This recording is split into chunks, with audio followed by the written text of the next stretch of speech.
بسم الله والحمد لله والصلاة والسلام على رسول الله وقال تعالى ولا تقولوا لمن يقتل في سبيل الله أموات بل أحياء ولكن لا تشعرون আল্লাহ সুবহানাহু ওয়া তাআলার অশেষ মেহেরবানিতে আমরা সেই সুদূর দক্ষিণ চট্টগ্রাম থেকে খুলনা বাগেরহাট বাইতুশ শরফ মাহফিলকে কেন্দ্র করে আমরা খান জাহান আলী রহমতুল্লাহ আলাইহির পূর্ণভূমি বাগেরহাটে এসেছি এবং ঠিক তার পাশে যে একটি জেলা আছে পিরোজপুর, ওখানের এমন একটি বাতি আল্লাহ তাআলা এখানে তৈরি করেছিলেন, যেই বাতি পুরো বাংলাদেশ নয়, বাংলাদেশের আনাচে কানাচে কোরআনের আলোয় আলোকিত করে বাংলাদেশের সীমানা ছাড়িয়ে বিশ্বের দরবারে বিভিন্ন দেশের মধ্যেও যিনি কোরআনের আওয়াজটাকে বুলন্দ করেছেন, কোরআনের মেসেজ পৌঁছে দিয়েছেন, এমন একজন হচ্ছেন বিশ্বনন্দিত মুফাসসিরে কোরআন, আমাদের হৃদয়ের মণিকুঠায় স্থান করে নেওয়া এবং আজীবন পর্যন্ত যার নাম, যার ভালোবাসা, যার মহাব্বত আল্লাহ তাআলা প্রত্যেক মুমিনের অন্তরের মধ্যে, কোরআন প্রেমী মানুষদের অন্তরের মধ্যে গেঁথে দিয়েছেন, তিনি আর কেউ নন। যার কবরের মধ্যে আজকে আমরা জিয়ারত করতে এসেছি, উনি হচ্ছেন মরহুম আল্লামা সাইদি রহমতুল্লাহ আলাইহি। আমরা দোয়া করি আল্লাহ পাক রব্বুল আলামিন উনি সারা জীবন যেভাবে কোরআনের খেদমত করেছেন, কোরআনের মেসেজটুকু মানুষের কাছে পৌঁছে দিয়েছেন, বিশেষ করে বর্তমানে বলা হচ্ছে আল উলামা ওয়ারাসাতুল আম্বিয়া, উলামাদের একটি আইডল, মুফাসসিরিন কোরআনদের একটি আইডল হচ্ছেন আল্লামা সাইদি সাহেব। তাহলে যার মাধ্যমে লক্ষ লক্ষ ছাত্র শিক্ষার্থী তৈরি হয়েছে এবং যার হাত ধরে হাজার হাজার মুসলমান ইসলাম ধর্ম গ্রহণ করেছেন, আমি সকলের পক্ষ থেকে আল্লাহর কাছে দোয়া করি আল্লাহ সুবহানাহু ওয়া তাআলা যেন কোরআনের বদৌলতে আল্লাহ তাআলা মরহুম সাইদি সাহেবের কবরকে আল্লাহ তাআলা কোরআনের আলোয় আলোকিত করে দিন, ওনার জিন্দেগির সমস্ত সগীরা কবিরা গুনাহ খাতা আল্লাহ তাআলা মাফ করে দিন এবং ওনার কবরকে ওনার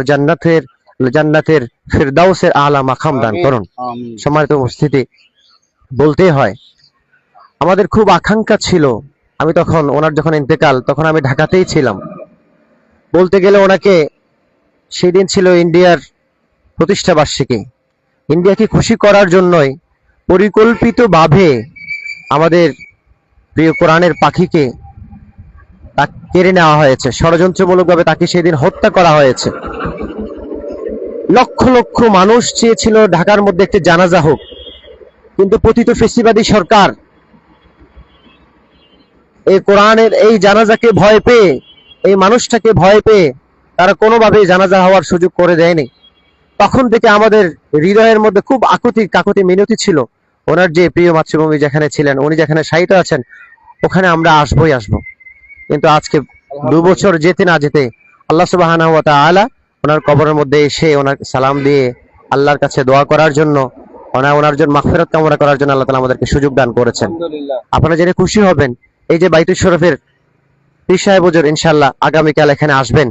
উনি ওনার কাফেলা নিয়ে আসবেন, হাজার হাজার মুসল্লি সেই শুধু চট্টগ্রাম থেকে, বাংলাদেশের বিভিন্ন প্রত্যন্ত অঞ্চল থেকে এখানে আসবেন, জিয়ারত করবেন।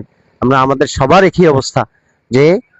আমাদের হৃদয়ের মধ্যে ওনার যে ভালোবাসা, আবেগ, ওনার